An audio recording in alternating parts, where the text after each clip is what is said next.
আজকের রেসিপি প্রত্যেকটা মানুষ পছন্দ করবে আমার মনে হচ্ছে। হ্যালো ভিউয়ার্স, আসসালামু আলাইকুম। আশা করি সবাই ভালো আছেন। আশ্চর্য হচ্ছেন এতগুলো মরিচ আমি কি করব।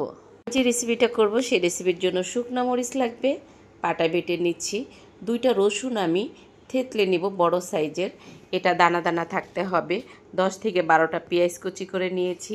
এখানে 250 গ্রাম শুটকি মাছ নিয়েছি। গরম পানির ভিতরে ভিজাচ্ছি। শুটকি মাছগুলো ভালো করে ক্লিন করে নেব। শুটকি মাছগুলো আমি কেচি দিয়ে কেটে ছোট ছোট করে তারপরে পাটায় বেটে নেব। একেবারে মিহিন করব না, কাঁটাটা যাতে মিহিন হয়। আর রসুনগুলো আমি থেতলে নেব। দেখেন এখানে কিন্তু অন্য মশলা আছে, এটা আমি মাংস রান্না করব। আপনারা কিন্তু মনে করবেন না যে শুটকি মাছে এই মশলা দিবে নাকি। প্রথমে চুলা একটা কড়াই দিয়ে সয়াবিন তেল দিয়ে দিচ্ছি, আর 10টা পেঁয়াজ কুচি দিয়েছি। এবার আমি দিব আগে থাকতে যে বেটে রেখেছি শুটকি মাছ, সেটা আমি অ্যাড করে দিচ্ছি। দেখেন বাটা শুটকি আর পেঁয়াজটা কিছুক্ষণ ভেজে নেওয়ার পরে আমি এখানে বাটা মরিচটা অ্যাড করে দিচ্ছি। তেলে এভাবে আপনি আগে শুটকি মাছটা ভেজে নিলে এত সুন্দর একটা গ্রান বেরোবে। কিন্তু রসুন থেতলে নিয়েছি, সেটাও অ্যাড করেছি।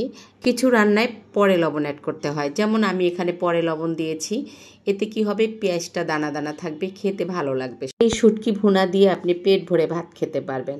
আর ঝাল নিয়ে ভাবছেন, একেবারে ঝাল লাগবে না মুখে, কেননা পেঁয়াজটা বেশি দিয়েছি। শুটকি মাছটাও কিন্তু আমি পরিমাণে অনেক বেশি দিয়েছি, খেতে ভালো লাগবে। রেসিপিটা ভালো লাগলে বাসায় এভাবে ট্রাই করতে পারেন।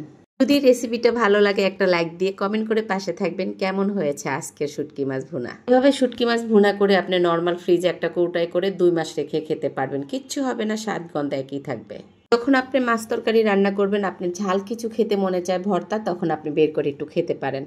কড়াই ভরে শুটকি ভুনা করার কারণ আছে, এটা আমি সৌদি আরবে পাঠাবো। সবাই ভালো থাকবেন, সুস্থ থাকবেন। আবারও ফিরে আসবো আপনাদের মাঝে। আল্লাহ হাফেজ।